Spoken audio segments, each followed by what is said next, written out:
Hello everyone.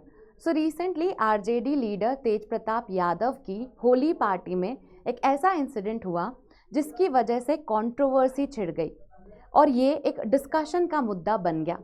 तो हुआ यूं कि तेज प्रताप यादव ने अपनी होली पार्टी में एक पुलिस अफसर को ठुमके लगाने के लिए कह दिया। उन्होंने कहा कि आप ठुमके लगाइए, डांस कीजिए, नहीं तो आप सस्पेंड कर दिए जाएंगे। और फिर उन्होंने कहा बुरा ना मानो, होली है। अब इससे डिस्कशन छिड़ गया कि क्या पॉलिटिशियंस पुलिस वालों पर इतना प्रेशर या दबाव बना सकते हैं कि वो उनके इशारों पर नाचें। क्या पॉलिटिशियंस के पास ये पावर है कि वो पुलिस वालों को सस्पेंड कर दें। क्या पॉलिटिशियंस या पुलिस जो है उनका इतना स्ट्रॉन्ग नेक्सस है। और इसी विषय पर आज हम बात करेंगे।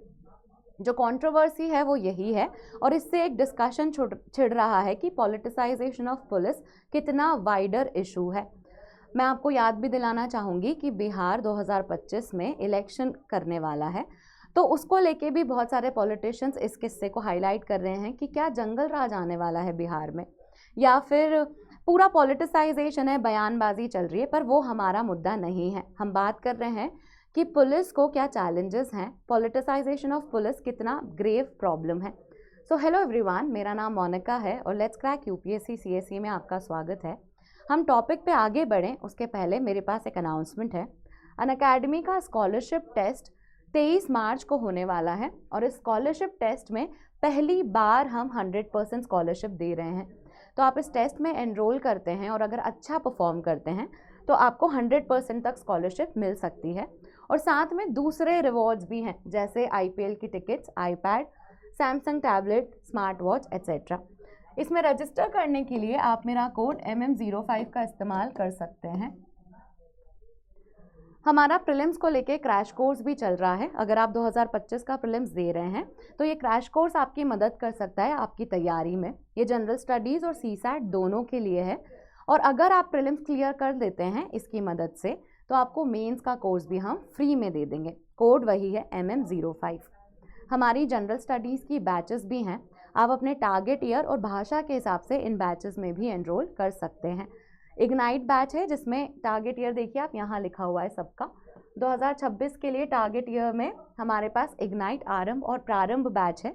इग्नाइट में इंग्लिश में पढ़ाएंगे आपको, आरंभ में इंग्लिश में पढ़ाएंगे, प्रारंभ में हिंदी मीडियम स्टूडेंट्स को पढ़ाया जाता है। एक और बैच है 2028 एस्पिरेंट्स के लिए है जिसका नाम है नीव। इनकी स्टार्टिंग डेट जो है वो मेंशन्ड है। इनका जो लाइव हो चुकी हैं वो बैचेस भी यहाँ पर मेंशन्ड है। Again code MM05। अब बात करते हैं टॉपिक की। तो पहले आपको समझना होगा कि 3 ऑर्गन ऑफ डेमोक्रेसी में पॉलिटिशियंस और ब्यूरोक्रेसी कहाँ आते हैं।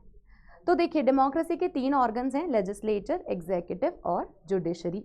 लेजिस्लेचर में जो लॉ बनाते हैं वो लोग आते हैं, जैसे पार्लियामेंट के मेंबर्स जो हैं वो लेजिस्लेचर का पार्ट हैं। एग्जीक्यूटिव में मतलब पॉलिटिशियंस जो हैं वो लेजिस्लेचर में आते हैं।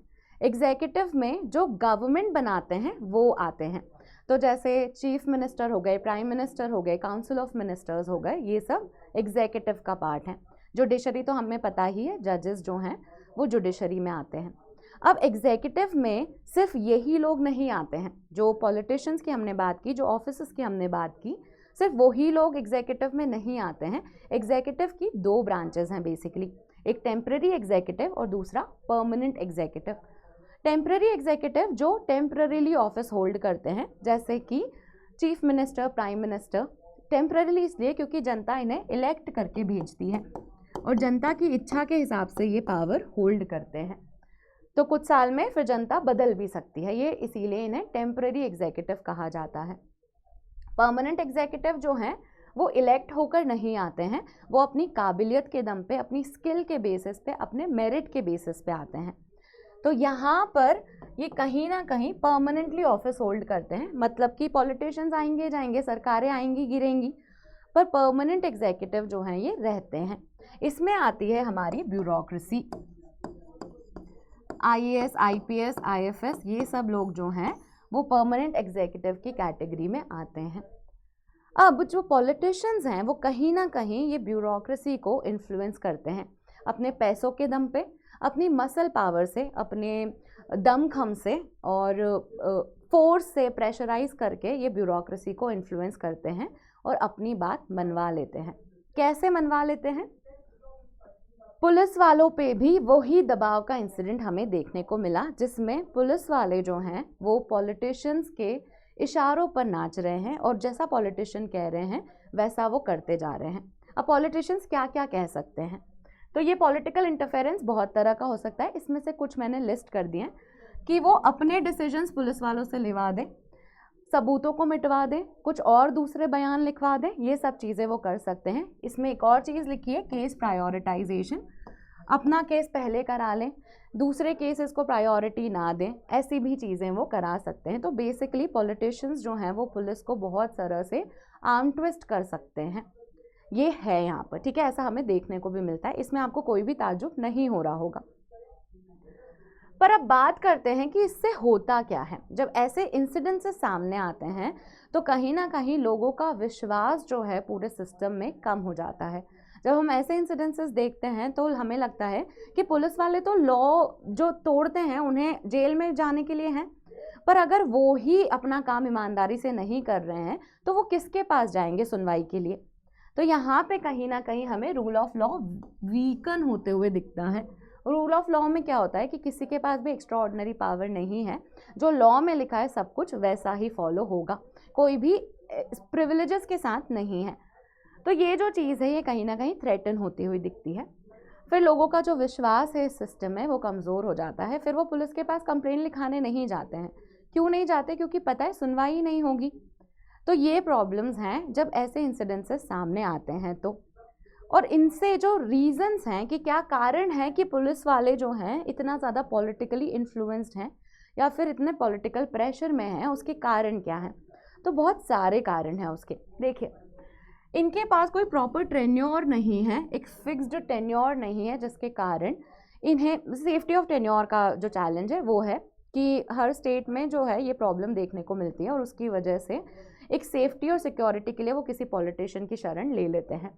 अगेन दूसरी जो प्रॉब्लम है वो लो वेजेस की है। पुलिस वाले जो हैं उनका वेजेस इतना ज़्यादा नहीं होता है और उसकी वजह से करप्शन में ये इन्वॉल्व हो जाते हैं, extra money, extra source of income ढूंढने लग जाते हैं। और पॉलिटिशियंस जो हैं ये चीज़ प्रमोट भी करते हैं।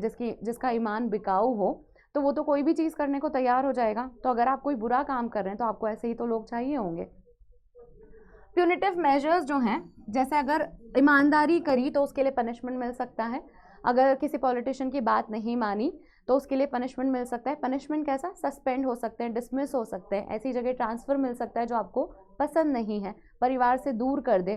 तो ये सारे प्यूनिटिव मेजर्स के चलते भी वो पॉलिटिशियंस की शरण ले लेते हैं, क्योंकि आपका सस्पेंशन अगर रुकवाना है, आपका ट्रांसफ़र अगर रुकवाना है तो पॉलिटिशियंस के पास कहीं ना कहीं इनडायरेक्टली ये पावर होती है कि वो इन्फ्लुएंस कर दे डिसीजन को। तो इस वजह से ये ऐसा होता है। और यहाँ से एक और प्रॉब्लम हो जाती है कि जो ब्यूरोक्रेट्स हैं वो अपने सीनियर्स की बात नहीं मानते हैं। ब्यूरोक्रेसी बेसिकली रूल बाउंड होती है, जिसमें हायरार्की फिक्स होती है कि आपको अपने सीनियर की सुननी है, वो अपने सीनियर की सुनेगा, इस तरह से, और रूल फॉलो करने होते हैं। पर जब पॉलिटिशियंस का आप पे कोई हाथ है, मतलब आपके ऊपर अगर हाथ हो उनका, तो फिर ऐसा देखा गया है कि पुलिस वाले अपने सीनियर्स की भी बात नहीं सुनते हैं। तो यहाँ से कहीं ना कहीं ब्यूरोक्रेसी का स्ट्रक्चर भी वीक होता है। तो ये कुछ कारण हैं, पर क्या कोई सेफगार्ड नहीं है? क्या कोई इसका सल्यूशन नहीं है? तो कुछ सेफगार्ड हैं। ये बहुत ही एंटिसिपेटेड सी प्रॉब्लम है, ऐसा काफ़ी टाइम से हमें देखने को मिल रहा है और ये प्रॉब्लम अभी भी प्रोमिनेंट है। पर कॉन्स्टिट्यूशन में भी इसका सेफगार्ड है। आर्टिकल 311 में ब्यूरोक्रेट्स को आप आर्बिट्ररीली अपनी इच्छा से सस्पेंड नहीं कर सकते, कोई ना कोई लॉजिकल रीज़न होना चाहिए उनके सस्पेंशन या रिमूवल के लिए। सिमिलरली सुप्रीम कोर्ट ने प्रकाश सिंह केस में पॉलिटिसाइजेशन ऑफ पुलिस के अगेंस्ट में ही, पॉलिटिसाइजेशन ऑफ ब्यूरोक्रेसी बेसिकली, उसके अगेंस्ट में डायरेक्टिव्स दिए थे। तो ये केस भी इंपॉर्टेंट हो जाता है आपको ध्यान रखने के लिए, पॉलिटिसाइजेशन ऑफ पुलिस या पॉलिटिसाइजेशन ऑफ ब्यूरोक्रेसी। ठीक है, तो ये कुछ सेफगार्ड्स हैं, सारे नहीं लिस्ट किए मैंने, जो प्रोमिनेंट हैं वो ही लिस्ट किए हैं। अब आप एक सवाल का जवाब देंगे कमेंट सेक्शन में। जो इंसिडेंट है वो इतना ही है कि ये जो कंट्रोवर्सी है उससे पॉलिटिशियन ब्यूरोक्रेसी का नेक्सस जो है, जो कनेक्शन है, वो बहुत प्रोमिनेंटली दिख रहा है।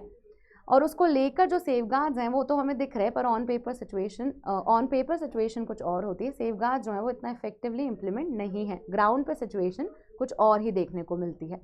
अब एक सवाल का जवाब दीजिए मुझे, और ये सवाल जो है इसका जवाब आप कमेंट सेक्शन में ABCD करके दे सकते हैं।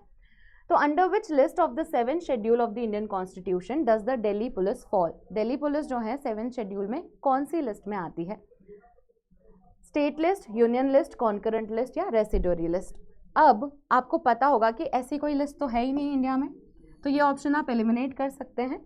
पर बाकी की जो 3 लिस्ट है उसमें से कौन सी लिस्ट में दिल्ली की पुलिस आती है? याद रखना दिल्ली इंपॉर्टेंट है इसको आंसर करने के लिए। आप कमेंट सेक्शन में ABCD के फॉर्म में अपना आंसर दे सकते हैं। अगर आपको इन्फॉर्मेशन पसंद आई है तो इस वीडियो को लाइक कर दीजिए, चैनल को सब्सक्राइब कर लीजिए, कमेंट में हमें आंसर दे दीजिए वो MCQ का। And thank you for watching.